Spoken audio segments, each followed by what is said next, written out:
IPhone ആണ് use ചെയ്യുന്നത്. ഐഫോണിന്റെ ആക്സസിബിലിറ്റിയിൽ change ചെയ്യേണ്ട കുറച്ച് സെറ്റിംഗ്സുകളെ കുറിച്ചാണ് ഇന്നത്തെ വീഡിയോയിൽ പറയുന്നത്. സെറ്റിംഗ്സിലേക്ക് പോവുക, ആക്സസിബിലിറ്റി ക്ലിക്ക് ചെയ്യുക. അവിടെ നമുക്ക് ടച്ച് എന്ന് പറഞ്ഞിട്ടുള്ള ഓപ്ഷൻ കാണാൻ വേണ്ടി പറ്റും. അതിൽ ജസ്റ്റ് ഒന്ന് ക്ലിക്ക് ചെയ്യുക. നമുക്കിവിടെ റീച്ചബിലിറ്റി എന്ന് പറഞ്ഞിട്ടുള്ള ഒരു ഓപ്ഷൻ കാണാൻ വേണ്ടി പറ്റും. അത് ജസ്റ്റ് എനേബിൾ ആയിട്ടായിരിക്കും ഉണ്ടാവുക. അത് ജസ്റ്റ് ഒന്ന് ഡിസേബിൾ ചെയ്യുക. നമ്മളിപ്പോൾ ഫോൺ യൂസ് ചെയ്യുന്ന സമയത്ത് താഴത്ത് ഇങ്ങനെ ജസ്റ്റ് ഒന്ന് സ്വൈപ്പ് ഡൗൺ ചെയ്താണെങ്കിൽ ആ ഒരു സ്ക്രീൻ ചെറുതായിട്ട് വരുന്നതായിട്ട് കാണാൻ വേണ്ടി പറ്റും. ഇതാണ് റീച്ചബിലിറ്റി എന്ന് പറഞ്ഞിട്ടുള്ള ഫംഗ്ഷൻ. സംടൈം അത് വളരെയധികം അനോയിങ് ആയിട്ടാണ് നമുക്ക് ഫീൽ ചെയ്യാറുള്ളത്. അപ്പോൾ ഈ ഒരു സിറ്റുവേഷൻ ഒഴിവാക്കാൻ വേണ്ടിയിട്ടാണ് നമ്മൾ ഈ റീച്ചബിലിറ്റി എന്ന് പറഞ്ഞിട്ടുള്ള ഓപ്ഷന് ഡിസേബിൾ ചെയ്യുന്നത്.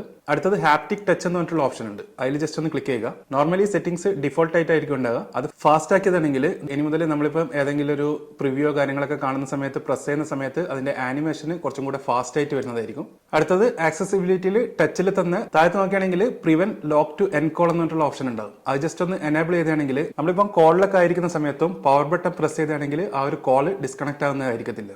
നല്ല യൂസ്ഫുൾ ആയിട്ടുള്ള ഫീച്ചറുകളാണ്. അപ്പോൾ ഒന്ന് ട്രൈ ചെയ്ത് നോക്കാം കേട്ടോ.